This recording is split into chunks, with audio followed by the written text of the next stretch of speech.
Hi, everyone, and welcome to the Beyond the Lines podcast, where we are just seeking to love beyond the lines that we have drawn in the sand, where we say we can't listen to someone's perspective whom we disagree with. We want to do something better. We want to love beyond those lines. My name is Jonathan Miller, and I'm one of your designated listeners for this podcast because I don't know anything, and I'm just really excited to be able to learn more from so many different people and perspectives. Today, we're addressing something that is happening right now, and that is the Israeli and Palestinian conflict.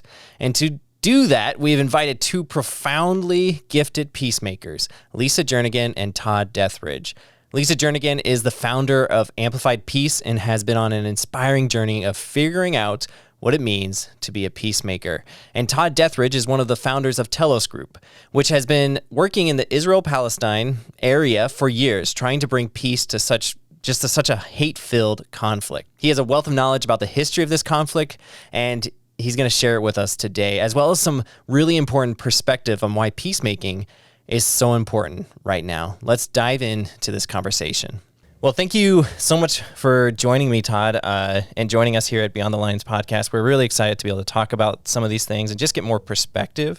Something that Pastor Cal at Central here talked about just this weekend was that we are all about like both sides of the conflict, but it's so complex. There's so much going on, and I think most of us don't understand that. It's so easy to generalize and just put people in, they must be exactly like this or it must be like that. But and just in Israel, there's so many different groups of people. And so my first question about what's going on is, like, as we're hearing about this, are there only like two groups that are acting out? Is it more complicated than that? Can you share a little bit about that? Like, is it just Israel versus Palestine? Is it, what's actually happening right now?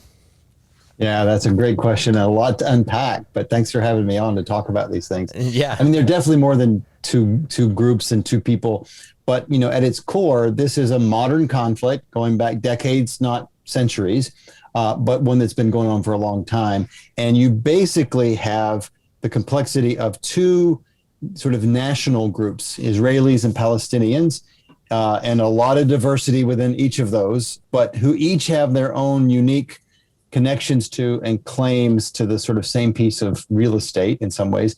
And then you have three religious groups who have much older, longer, also historic connections to the place, Jews, Christians, and Muslims. And so you layer all that into a very complicated story. And if you're going to understand what's really going on, then you have to spend some time kind of learning about all of the different people who are there and who have connections there. And if you're really going to understand what's going on, you also have to appreciate the fact that people who don't live there have deep connections there, feel to care about it, and are involved in it, including us as Americans. So there's a lot that you have to kind of put on the table, and before you can get to any kind of simplicity. And then we can at some point get to talk about what's going on exactly right now and sort of who's fighting and what's going on the ground right now. But there's a whole backstory there that has to be understood. The last thing I'll say, though, is that there was a Supreme Court justice in the United States back in the early 20th century who, I'm paraphrasing, but he said something like, simplicity on this side of complexity is not worth very much at all, but simplicity on the other side of complexity is of great value.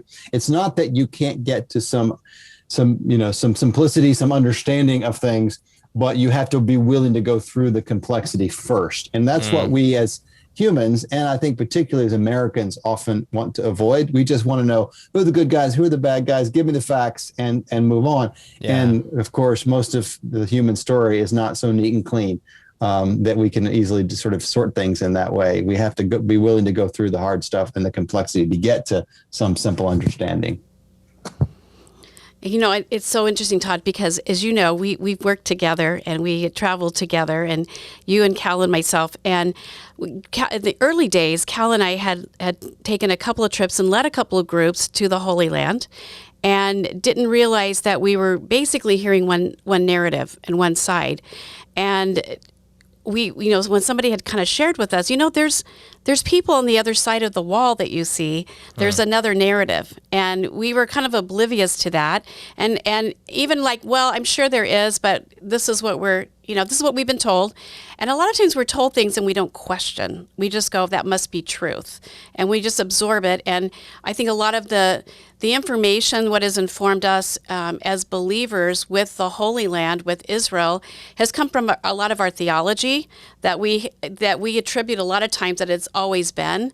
And then when you start realizing, well, it's kind of a modern theology, just 100 or so years old, and then you start opening your mind and your heart to going, what if? Is there more to the story than I've been taught, than I've been aware? And that's what's so beautiful is when I first got exposed to Telos and went to your very first conference and heard about these Telos trips, and you were taking people over to Israel and to Palestine and spending time with both.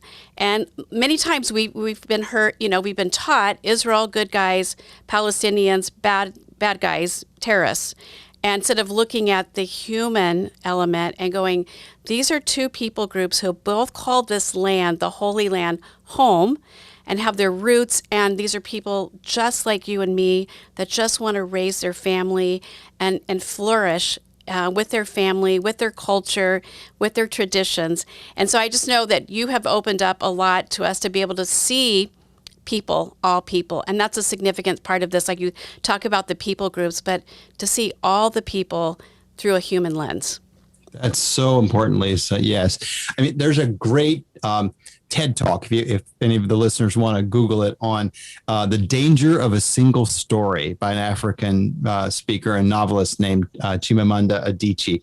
And it really gets to the point of the importance of not just sort of living in one story, but understanding multiple stories. And that's a little frightening to some of us. I understand that it brings up these fears that maybe we're suggesting that truth is all relative and that sort of thing, and we're abandoning some kind of notions of absolute truth and that sort of thing. And in reality, that's not true. But it's suggesting the idea that my story might actually be augmented and better understood when I stand it up and next to another story that's very different from mine. And I use an example often just out of the Israel Palestine context in my own story as an American who's has family in this country for many generations. My earliest ancestors were English colonists who came here in the early 1700s to Culpeper County, Virginia. And so my own kind of American story is very impacted by that. And yet there were Africans who came to Culpeper County, Virginia the same year my ancestors came, under very different, more brutal and enslaved circumstances. And their descendants today have their own American story that could sound completely different than mine, which will both sound different than someone whose ancestors or arrived more recently, or someone who is an immigrant themselves today. And yet we all have an American story. And if you really want to understand the story of America, you can't just take my story. My story is the one that gets most of the airtime, but you also have to understand the other stories. And that's how you get to the larger story of what America is. And that's really important. Well, it's the same when you get involved in the Middle East. You have to understand that there are different stories, and there's one that you may have heard more than others, that may be more on your radar screen, that you've been more exposed to. And it's not that it's untrue, but it's actually something that you need to also hold in tension with other stories that don't reconcile, that sound very different, and yet the truth of that comes together. And the quote I love to use that helps to explain this comes from a physicist, actually, someone in the world of science, a guy named Niels Bohr, who said that the opposite of a fact is a falsehood, but the opposite of one profound truth may well be another profound truth. And so you hold these truths in tension, and in all of that, then you have enough humility to understand that there is a larger story even still, that somehow maybe I can begin to better understand when I hold those things together. Well, it's so true because, so much of is our understanding and our posturing as we enter into this narrative, or any narrative for that fact. Are we posturing ourselves coming in as an expert?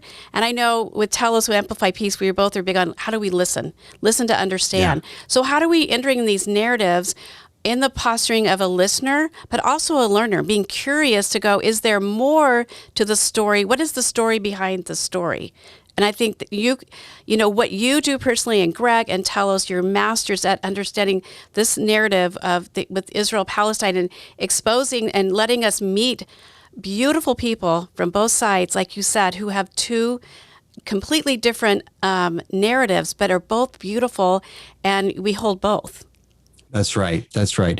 I mean, just being able to appreciate the fact that being curious, asking questions, learning to listen, to understand is not a weakness. It's not like there's no danger to you in that. It actually opens you up to new ways of seeing the world, new ways of understanding people. And it opens up the people who you're listening to feel humanized and heard. And it creates the space for different kinds of conversations, and then different kinds of realities that can be created out of those conversations. And I keep quoting folks, but there's just so much wisdom you can draw from in the world. And there's a Catholic theologian named Henry Nouwen who says this is our duty as Christians, to enter into these complicated, messy spaces in the world and to open ourselves up, to allow ourselves to be transformed, which comes from humility and curiosity and listening and becoming proximate to people who are vulnerable and in difficult situations. And when you do that in that way, it really does change your life, right, Lisa? I mean, you and I both have done it, and we've taken people on those journeys, and we've seen it happen over and over again to people.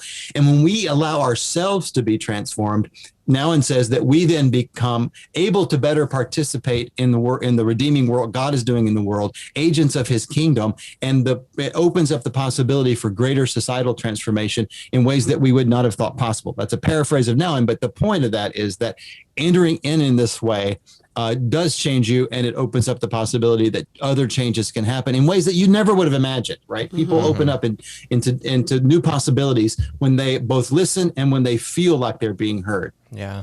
Absolutely. I want to share a text I got from a friend and a woman who went on a trip with me with Amplify Peace on a Telos trip. And when she came on the trip, she had only been really exposed to one narrative, and that was very much in her head and in her heart. And I got this beautiful text from her yesterday, and it was just to confirm and affirm what you're saying about transformation. It just starts slowly happening. She said, "My heart is hurting for the whole country of Israel. I know that we aren't getting the whole truth, and I have been listening to different podcasts and reading the Telos newsletter, which is so helpful. I'm thinking of all the different places we visited along the West Bank and about all the Palestinian women we met, plus, of course, Jerusalem and the people there. I know God is crying down upon his country, but is also protecting and seeking the truth for the future." And I just thought that's transformation happening. And that's when we go there and we engage and we open our hearts and our minds and we listen to these different stories, God starts working in us. And it starts with us first. We have to start owning our own transformation. And a word we like to use is being disrupted. Because you walk away going, what else do I not understand? What else have I've heard, and I maybe have gotten confused on it or don't have all the facts. And so it causes a lot of self-questioning too, during the trip and after. It has to start with self-questioning, I think. And, that's really it's a central Christian practice that we don't often actually do, but that we have an ability to offer to the larger world, which is repentance. It's this idea of all this kind of work begins with self-interrogation. I have to be willing to interrogate my own heart, expose my own biases, my own misconceptions, my gaps in knowledge and relationship, whatever those things are. I have to start with myself. And that really is that process is very much the Christian practice of repentance. And then I have to be willing to self-interrogate people like me, my tribe, the places that I have influence. I have almost no ability to change anyone else, but I certainly can't change kind of the other side. I'm a Christian. My ability to change, Jews and Muslims and people of other religions is zero, right? Now, a lot of people can enjoy calling out bad behavior and hypocrisy on the other political party or people from other religious backgrounds or whatever all day long, and you can feel kind of good about yourself because you named the hypocrisy and you called out what was wrong, and yet it doesn't have any impact on changing anybody. In fact, it just retrenches people. But if you're willing to start with your own self and then start with your own community and be this voice within your own community in humility, but with courage, willing to call out some of your own complicity in situations, your own ways of not getting it right, your own hypocrisies. You do have an ability. There's influence there. We all have influence, and there's an ability to bring some change to our own tribe. And as we change our own tribe, again, that's when the possibility becomes that we can be a part of agents of change in a larger situation. Yeah. And as we're talking about this, I keep hearing you guys, I've never been to Israel Palestine yet. I want to go someday. And so I don't have that perspective. I don't have that opportunity to talk to the different people. And so what I'm curious about right now is, what is the Israeli perspective of what's going on? Can we give like I know it's so complicated and nuanced, but can we give like a synopsis of what's the Israeli perspective of what's going on there right now, and what's the Palestinian perspective? Boy, that's such a good question, and it's so hard because there's not just one Israeli perspective or one Palestinian perspective. There are many, but to be almost unfair, I'll try to simplify and give you kind of a normative way Israelis see this. So, of course, the state of Israel was founded in 1948, and there's obviously a long Jewish connection to this land going back, to Abraham and to the time of King David and so forth. And then there are many centuries in which Jews mostly lived in diaspora, had been forced out of the land by the Romans, and in significant numbers did not live in the land, but had always, retain their connection to it and come back beginning in the late 1800s as a part of this movement called Zionism, with this idea of building a Jewish homeland or a Jewish state back in this biblical land, which at the time was a province of the Ottoman Empire called Palestine. And so there's this long story there of the Jews some Jews wanting to return to this land, and then ultimately that happens, and it ultimately happens after this great horror of World War II called the Holocaust, in which 6 million Jews were killed, and just a short time later, Israel is born in the Middle East, and there's a long history there. But the Jewish experience since 1948 has been living as a state that self-defines as Jewish in a region that is not. And that there is, Israel was born out of a war. They had to fight a sort of war for independence with neighboring countries, and even with the Palestinians who lived in the land when the Zionists came. And so there's this sort of long history that you have to kind of understand, which is also connected to a long Jewish experience particularly of anti-Semitic violence in Europe that for centuries that preceded the birth of the state of Israel. And so when you see what's going on right now, and as we're having this conversation, there's a period of particular violence happening between a movement called Hamas that controls the Gaza Strip internally, firing rockets into Israel, and Israel engaging in a massive military response to that, and destroying lots of buildings and killing people in the Gaza Strip. So now we have 10 Israeli fatalities in this war so far, and it's going on for about 10 days now, and we have over 200 Palestinians who've died, and it's a great tragedy. But Israelis see this as sort of this, this sort of perpetual exercise of violence against Jewish populations and against the Jewish presence in the land, and they see their obligation often is just to be strong and to hold out against that and to defeat the terrorists and that are perpetrating violence against Jews and that sort of thing. And so that's a pretty normal way for Israelis to kind of see what's going on. It's a tragic movie they've seen before, is the way I think many would describe it. Palestinians have their own deep and historic connections to this land.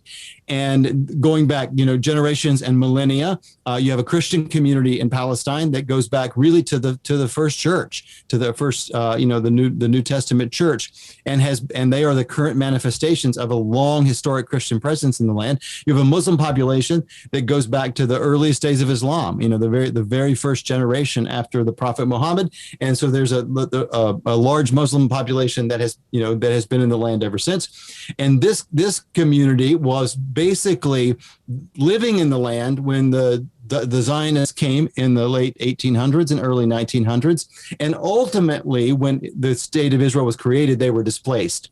And about the vast majority of Palestinian Arabs living in what became Israel became refugees. Almost all of them, actually, in 1948 and 1949. And this is what Palestinians call their Nakba, their great catastrophe. But for many Palestinians, that displacement that happened in 1948 and 1949 has been ongoing ever since, because what really precipitated the current situation this violence that we're seeing right now, if you go back 2 or 3 weeks ago, you see that there's a neighborhood in the Arab neighborhood of East Jerusalem, in which some radical Israeli extremist groups were trying to expel, and have been for some time now, some Palestinian families from their homes. We could talk a lot more about that whole story, but what was happening is that there was this attempt to expel these Palestinians from their homes. It caused massive protests. Those protests were sort of responded to very aggressively by Israeli police. Ultimately, those protests made their way all the way to the Al-Aqsa Mosque compound, which is the same place where the Jewish temple stood in the first and second temple periods. And those protests were, violently put down as well. And then Jerusalem was very much erupting over this idea of displacement of Palestinians, which again, Palestinians see as their kind of ongoing displacement, their ongoing Nakba that goes back to the beginnings of the state of Israel. And then you had this terrorist group in the Gaza Strip, Hamas, that began to fire rockets into Israel in their own way to kind of assert themselves into this battle that was going on. And then the gloves are off, and here we are, and there are people, many people who've died, and there is massive destruction that's happened in the Gaza Strip in particular. Tens of thousands of people are already homeless, and there's no ceasefire as of the time we're having this conversation, and so it's going on, hopefully for not much longer. Let me ask you a question. As for you and me and many people from here, from Central, and people around, this is very personal because we have friends on both sides, and we're staying in touch with them. We're checking on them, making sure. So it's not like this country over there. It's like these are our friends that when they hurt, we're hurting, we're praying for them.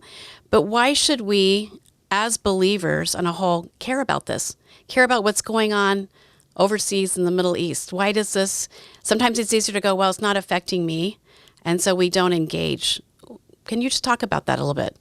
Yeah, I mean, first of all, one of the things that it's helpful for people to understand is that this is not just a conflict between Israelis and Palestinians. Mm-hmm. This is a part of the world that's very evocative to people from around the world. Mm-hmm. So it is the birthplace of Judaism. It is the birthplace of Christianity. And it has been a holy place for Muslims since the very first days of Islam. And so you have literally billions of people around the world that have their own attachments to this place, right? And so there's that dynamic. You have a lot of Americans, especially American Christians, who care very much about it. Sometimes they're motivated by end times theologies, eschatologies like dispensationalism. Sometimes there are other political ideologies that they bring to the table on this. But there's a lot of Christians who care about it. And so what happens is that it's a foreign policy challenge for the United States government, but it functions more like a domestic political issue because we care about it. But the problem is that we often channel our passion for this and our concern about it in ways that are very mirroring of the conflict itself. So a lot of Americans who are pro-Israel, and many are, especially Christians, actually what that looks like in the way they define to being pro-Israel is very anti-Palestinian. And there are growing voices in some parts of the Christian community, but particularly like on college campuses and progressive politics in places like that are very pro-Palestine. And sometimes that activism also is working itself out in ways that are very anti-Israel. And so the point of that is that we're creating not people that are trying to help solve the conflict, but we're interjecting into the conflict in ways that just mirror it and actually help perpetuate it. Wow. And so what Americans, and especially American Christians, have to understand is a lot of things are being done in their name. A lot of American interventions at the policy level and at the level of just giving and civil society and the way and the stories we tell are all being done, are all very sort of intervening in this in ways that are actually making the conflict harder to solve. And so while we may think they're like pro-Israel, and in fact, we're not helping Israel at all. If you want to help Israel, if you think of yourself as pro-Israel, then do the things that help Israel find a solution to this conflict. That's the thing that will allow Israel to live in peace and security and flourishing over time, is to work for the peace and security and flourishing of Palestinians. And if you're pro-Palestine, do things that will allow for the peace and flourishing of Israelis, because it can't be a zero-sum game. They're nearly equal in number, Jews and Arabs, in the same small piece of real estate. They either have to figure out a way to live there together, or the opposite of that is a horror. And what we have now is just a real power imbalance. You have one group that has rights and privileges, and the other doesn't enjoy, and that controls the other. And so this asymmetry, this imbalance in the relationship is not sustainable over a long haul, but it's part of it's the central part of what the conflict remains to be about today, and working for ways that allow for everyone to have the equal access to security and freedom and dignity. That's the work that we think is the most important to do. We call that mutual flourishing. The idea that I can't have anything I want for myself and my children and my family and my tribe and people like me that I won't actively work for my neighbor. That's a basic principle, I think, of Christianity, if we understand what Jesus was saying in so much of the things that he taught. And so I'm not just talking about allowing it for actually being willing to work for the things for my neighbor that I want for myself. Because when I do that, I am stitching back together the fabric of the shalom of God, the shalom of the first chapter of Genesis, where God created the world and men and women were meant to live in right relationship with him and each other and the created natural world, and flourishing and justice and peace, and all that gets shattered in the fall. But Jesus came to stitch that back together. That's the kingdom of God, to bring back into wholeness and restoration, shalom, where we all are living in right relationship and flourishing. And as ambassadors of reconciliation, as Paul calls us, we're invited to participate in that work, stitching that back together, being willing to work for the things for our neighbor that we want for ourselves. And Jesus said our neighbor actually even can be our enemy, and we have to love our enemies too. So this gets really hard and really complicated. But if you really want to take Jesus seriously, you have to think about these things and what does it look like to live them out, even in complicated situations like this, and what is our role in it as Christians. Well, and it's one thing, living out what it looks like to be a peacemaker. What you talked about is ushering in the shalom of God. And peacemaker really is an identity, because, blessed are the peacemakers, for they shall be called the children of God. And if we truly say Jesus is our Lord, is our Father, and we are his children, we are called to live in that identity as peacemakers, as reconcilers, and to engage in the messy, complicated, and seeing all human beings. And we're so quick, our culture, our society has taught us to, like we've talked about, put things in two camps. It's either right or wrong, in or out. And what if we did away with that binary thinking and just hold it, there's a third way, a way of peace, and a way to honor all people and go, yeah, there's right and there's wrong on both sides. It's complicated, but we honor, I love the term too, mutual flourishing. What do I want for my neighbor? And that's such a good question. Do I really want for my neighbor or my enemy neighbor what I would want for myself? That is a really hard question to answer, but I think that's a really good starting place too, if we really want to follow the heart of Jesus.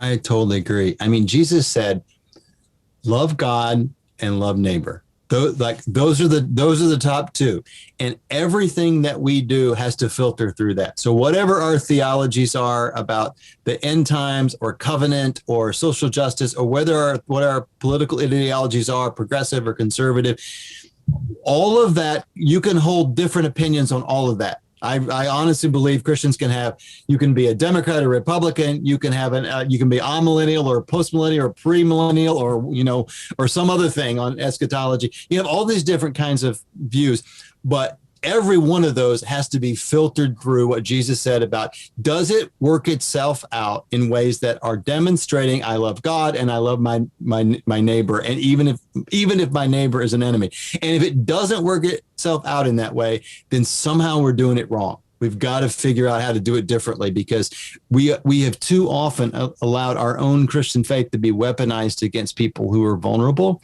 And it's true in issues here in America at times, and it's certainly been true in the Middle East. Something profound you just said a little bit ago is that when people are, say, pro-Israel, that actually means anti-Palestinian. And I'm just mulling that over, and it's made me realize, like, that's how we handle most of our issues as a culture, and probably as other cultures do as well. But like, I'm a Democrat, therefore I have to be anti-Republican, or I'm a Republican, therefore I have to be an anti-Democrat. Is that how we have to live? I don't think so, but it's how a lot of us are currently living. Like, if I'm this, that means I have to be so against that. Right. Absolutely. And look, conflict is an inevitable part of the human experience, and conflict is not bad. It's sometimes the way that we bring synthesis to something. We need to go through the sorting out of something to get to a better place. So peacemaking is the way to deal with conflict that allows you to do it in ways that create a better reality. That's the thing. It's not the idea of avoiding conflict. People sometimes think if you're a peacemaker, well, you just want everybody to get along, and so you just avoid conflict. It's actually the opposite of that, but it's the way you deal with it, because peacemaking is always about the pursuit of justice, because peace and justice are inexorably intertwined, but it's the pursuit of justice with an orientation toward healing and reconciliation. So you can pursue justice all day long and feel actually pretty good about yourself for doing it, and it can even breed a self-righteousness. And justice can be just another name for revenge if it's not held in tension with mercy and love, right? So, but if you're pursuing justice oriented toward reconciliation, then you're doing the work of peacemaking, and you're taking on conflict in a way that even allows your neighbor to be transformed. We have something we call the principles and practices of peacemaking at Telos, and the first principle of peacemaking is this idea that transformation is possible, that people can change, the systems can change, the situations can change. And you always have to start with this belief in the possibility of transformation. And we're Christians. I mean, if we don't believe that, then we don't believe the story. I mean, that's the whole point of that God is doing transforming work in our lives and in the world. And so we believe that. We don't live in a deterministic universe. But we have to always hold open the possibility when we're doing this work that we can change, and that our neighbor can change, and that we can sometimes find a common good that we can agree on and something we can do together. So in our politics, it's fine to have political parties and have different points of view. We should, because we can't all be the same and think the same. But how do we engage that in ways that allow us to disagree without demonizing people who are on the other side of us, and then pursue those things that we can actually find to do together at times when we can't agree, and when we can agree, to do it in a way that respects the dignity of people who are different from us. And it's so needed right now in our country. Yeah. For sure. We've lost how do we just communicate with each other, right? How do we just have a conversation? How do we have a dialogue and not a debate? We just want to debate right away, and we want to be right, and we want the other person to be wrong. Instead of just having a dialogue, inform me. How did you come to that conclusion? What informed you in your life that has shaped that belief in you? And so we just start understanding each other and having that dialogue, and it's rich and it's beautiful. And like you said, it's not about uniformity, because then we would be boring, right? I mean, we really would be boring. It's about unity, and we can find unity in the midst of our differing opinions and our beliefs, but we've lost that because we think I have to find and hang out with people who believe exactly what I believe, whether it's faith, politics, whatever, instead of going, I need to invite other voices into my life to understand where they're coming from, to understand the world and understand people. And we're not real good at doing that, because I don't know why. It scares us. There's a fear of that, but it's like it actually makes each one of us better. And we walk away from the conversation understanding humanity better, understanding God, understanding ourselves. And so just opening ourselves up to I need to hear and be intentional with hearing different voices, different perspectives. That's so true, Lisa. That's absolutely, it's such a critical point and thing that we need to all lean more into. It's so easy to live this kind of siloed life right now. We choose neighborhoods where people are more like us, and we, especially in the Christian world, we have our own schools, we have our own music, it's easy just to live in our own subculture. And when you're in the dominant culture, it's very easy to do that. And then we can choose our own news sources. We have a menu out there now that where you get to choose the news that affirms what you already believe and never challenges you. We often choose churches that way.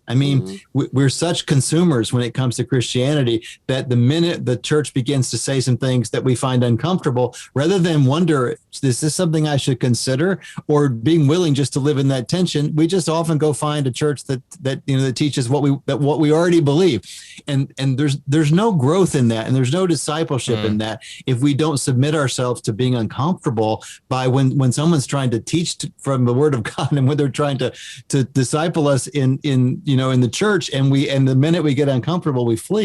And so we've got to learn to be in uncomfortable spaces. We've got to be willing to reach out and develop friendships and relationships with people that are different from us, and it will do nothing but strengthen us. I think you're exactly right. Mm-hmm.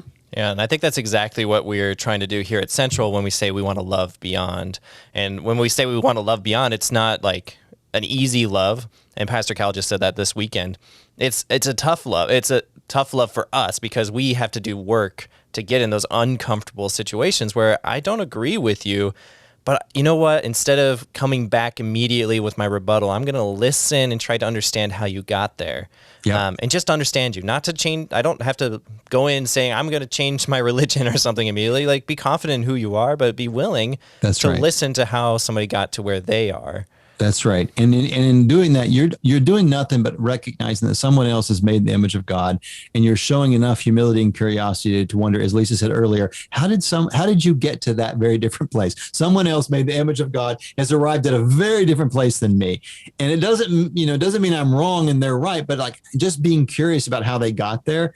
And respecting them as someone else made in God's image, and whom God loves just as much as He loves me and people like me.